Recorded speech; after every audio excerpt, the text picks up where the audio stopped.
The Acts of the Apostles, chapter 22. Paul declares to the people the history of his conversion.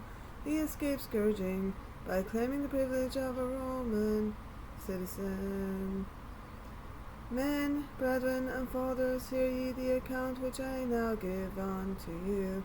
And when they heard that he spoke to them in the Hebrew tongue, they kept the more silent.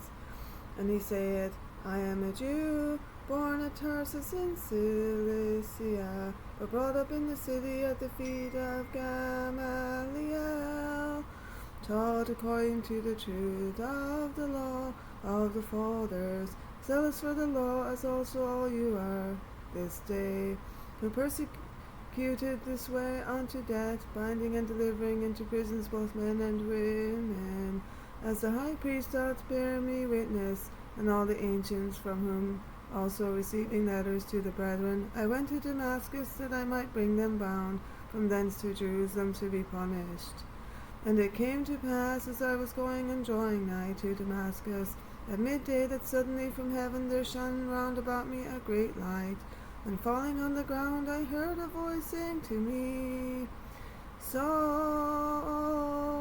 Saul, why persecutest thou me? And I answered, Who art thou, Lord? And he said to me, I am Jesus of Nazareth, whom thou persecutest. And when they that were with me saw indeed the light, but they heard not the voice of him that spoke to me. And I said, What shall I do, Lord? And the Lord said to me, Arise, and go to Damascus, and there it shall be told thee of all things that thou must do. And whereas I did not see for the brightness of that light, being led by the hand by my companions, I came to Damascus. And one Ananias, a man according to the law, having testimony of all the Jews who dwelt there, coming to me and standing by me, said to me, Brother Saul, look up. And I the same hour looked upon him. But he said, The God of our fathers hath preordained thee, that thou shouldst know his will, and see the just one, and shouldst hear the voice from his mouth. For thou shalt be his witness to all men of those things which thou hast seen and heard.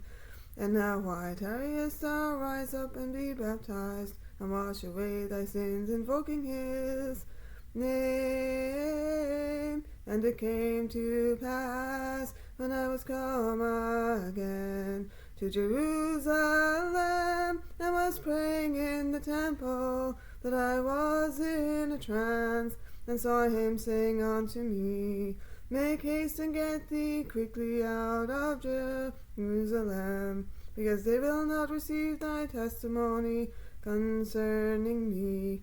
And I said, Lord, they know that I cast into prison and beat in every synagogue them that believed in thee.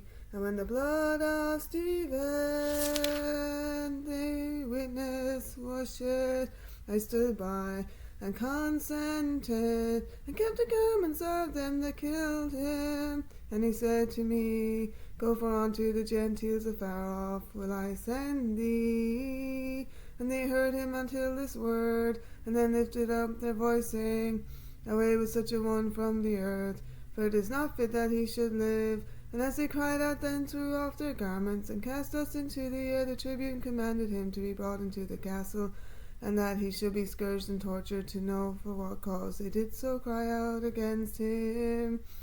And when they had bound him with thongs, Paul said to the centurion that stood by him, Is it lawful for you to scourge a man that is a Roman and uncondemned? Which the centurion hearing went to the tribune and told him, saying, What art thou about to do? For this man is a Roman citizen. And the tribune coming said to him, Tell me, art thou a Roman? But he said, Yea.